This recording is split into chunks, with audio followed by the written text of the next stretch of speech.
The rain poured down relentlessly in downtown Chicago, the heavy mist clinging to the sidewalks and blurring the outlines of the boutique's windows. Keanu Reeves walked down the street. His hoodie soaked, a faded canvas backpack hanging off his shoulder. The store's plush interior beckoned him, but as he stepped inside, he couldn't help but notice the stark contrast between his casual attire and the pristine surroundings. The warmth of the boutique was a sharp contrast to the biting cold of the rain outside. Polished oak floors gleamed under sleek gallery-style lighting, casting soft reflections that added to the atmosphere of exclusivity. Smooth jazz hummed in the background, filling the air with a sophisticated, almost artificial calm. Keanu's eyes skimmed over the racks of finely made suits, the delicate jewelry displayed in glass cases, and the subtly branded leather goods. He didn't belong here in their eyes. Not yet. But to him, it wasn't the place that defined him. It was the quiet observation he made of everything around him. As Keanu walked deeper into the store, he could feel eyes following him. A woman behind the counter, Sloane Mercer, watched him carefully. Her platinum blonde bob flicked as she turned her head, scanning him from top to bottom with an almost robotic efficiency. Keanu met her eyes and smiled briefly, but it was clear that she didn't smile back. "Can I help you?" she asked, her tone clipped, her smile tight and unconvincing. Keanu's calm voice cut through the tension. "No, just browsing." Her expression didn't soften, and she didn't look convinced. She gave a slight nod, and Keanu continued to move through the store, his footsteps light and deliberate, aware that he was being watched. Keanu had barely begun to examine a row of trench coats when he noticed the unmistakable sound of footsteps approaching him. Sloane Mercer was walking toward him, her expression not just neutral but subtly disapproving. She stopped a few feet away and folded her arms in a protective gesture. "Sir, this section is by appointment only," she said, her tone still polite, but laced with a quiet judgment. "Do you have an appointment?" Keanu met her gaze, unruffled. He wasn't the kind of man who easily crumbled under pressure. "No," he said simply. "I'm just browsing." The pause that followed seemed to stretch for a moment, as if Sloane was waiting for something more, but Keanu said nothing else, just looked around at the merchandise, absorbing every little detail. Sloane's eyes flicked toward the back of the store, making a small, discreet hand motion. Almost immediately, Travis, the security guard, began to move toward them from the corner, his presence obvious and deliberate. Keanu noticed him instantly, but didn't react. Instead, he picked up a coat, feeling the fine wool blend beneath his fingers, tracing the stitching, recognizing the supplier from a meeting he'd attended months ago. Keanu continued to explore the store, but he could feel the weight of the eyes on him. Every movement, every gesture was being scrutinized. He couldn't help but notice the difference in treatment. A young couple strolled past him, laughing as they tried on matching scarves, their excitement palpable. A sales associate appeared almost instantly, offering them glasses of champagne, their polite banter filling the air.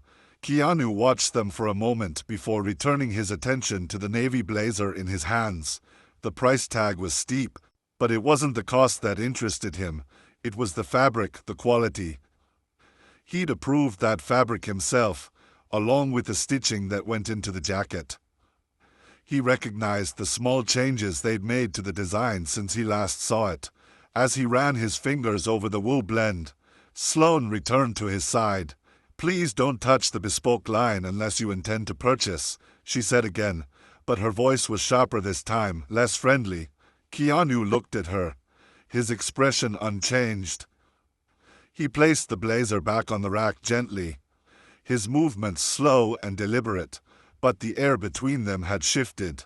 There was no overt hostility, but the message was clear. He wasn't welcome here. The moment felt more intense now, the store's silence filling the space between them. Keanu's attention shifted back to the blazer. He didn't need it, but he couldn't shake the feeling of being watched, judged for something he hadn't done. He turned to face Sloane, his expression a study in calm. "I wasn't damaging anything," he said, His voice was steady, unwavering. It's company policy to respect the merchandise. Sloane's face was hard now, the veneer of politeness slipping just slightly. She turned away and walked briskly to the counter. Keanu could hear her murmuring to another employee, though he couldn't catch the words. But he knew they were discussing him. He wasn't worried about the blazer anymore. It wasn't about the coat or the price tag. It was about how he was being treated. He glanced toward the jewelry wall, where a woman was admiring a bracelet. He could see the difference in the way they interacted with her. She was being given full attention, while he was being subtly pushed away. Keanu reached for his wallet, pulling out a black Centurion card. He had expected the price to be high, but the quality warranted the expense. He knew it was just a formality, a simple purchase. He placed the card on the counter, waiting for Sloane to process the payment. But when the card was swiped, the screen flashed red. Declined. Keanu raised an eyebrow, glancing at the screen. It's likely a fraud lock. I've just flown in from Nairobi, he said, maintaining his composure. Sloane didn't respond, but her eyes flickered with a mix of disbelief and suspicion. She swiped the card again. Declined. Are you sure this is your card? She asked, her voice just a shade louder now, an edge creeping into it. Keanu didn't flinch. His calm was almost unnerving. I can resolve this in a minute.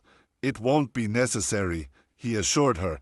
But Sloane had already made up her mind. We may need to verify this with our security team, she said. Keanu stood by the counter, his mind not on the transaction anymore, but on the way this situation was unfolding. He could feel the eyes of the employees on him, the silent judgment hanging in the air like a thick fog. He wasn't a stranger to this kind of treatment. In his early years, he'd faced similar situations, being ignored, dismissed, treated like an outsider in places where he should have been accepted. But today it felt different. It wasn't just about him. It was about something larger, a systemic issue that affected everyone, and Keanu couldn't just let it slide. When the card was declined for the second time, Sloane's voice rose slightly, a hint of mockery creeping in. Sir, your card isn't going through. Is this really your account? Keanu's expression didn't change. He didn't get angry. He didn't even raise his voice. Instead, he looked down at the counter, his fingers lightly tapping the wood. He didn't mind being questioned. What irritated him was the way it was done. The assumption that because he looked a certain way, he must be the problem. I told you, Keanu said calmly, his voice steady. There's no fraud. I'm not asking for special treatment. Sloane didn't acknowledge him. She turned, her eyes meeting Travis's. The words, call security, hung in the air, unspoken but understood. Keanu could feel the weight of it, the moment when he became the problem, when his presence became a liability. But still he said nothing. He wasn't here for a fight. He wasn't here to prove anything to them. He just wanted to see how far they would take it. Keanu's eyes flicked to his phone. He didn't need to raise his voice or demand action. He simply reached into his pocket, pulling out his phone with a calm that seemed to unsettle the room. The silence that followed felt like a weight. The employees stood still, unsure of what to do next. Travis had moved in closer, positioning himself near Keanu with a subtle but deliberate air of authority. But Keanu wasn't intimidated. He knew how this was going to play out. Without a word to the employees, Keanu unlocked his phone and tapped a single contact. The call went through instantly, and he spoke quietly into the microphone. This is Keanu, he said simply. Patch me through to Leighton Group. Tell them I'm at Store 1. It's urgent. His voice was soft, devoid of any anger or frustration, yet it carried an undeniable weight. Sloane and Travis exchanged a quick glance, unsure of what was happening. Keanu stood there, calmly waiting. Within moments, his phone buzzed as the call was connected. His position as a company co-owner and influential figure becoming clear to the employees who had doubted him moments earlier. His device, paired with his location, was enough to trigger a quick recognition through the company's internal system. The call lasted only 28 seconds, but it shattered the tension in the room. Minutes later, the door to the boutique opened with a soft chime.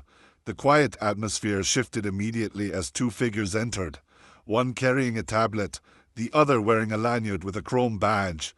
The latter's name was Lauren Patel, the regional executive. She moved swiftly through the store, her sharp eyes scanning the room until they landed on Keanu. The recognition was instant, and her face shifted from a calm professional demeanor to one of surprise, and Keanu couldn't help but notice nervousness. "Mr. Reeves," Lauren said, her voice soft but carrying the weight of authority. "We weren't expecting you." Keanu met her gaze, not with the anger she might have expected, but with quiet understanding. "No one needs to expect me. I'm just a customer." The staff remained frozen in place as Lauren walked briskly toward him. She was clearly flustered, trying to manage the unexpected situation. "What's going on here?" she asked, turning to Sloan. Sloan, her face pale, stammered.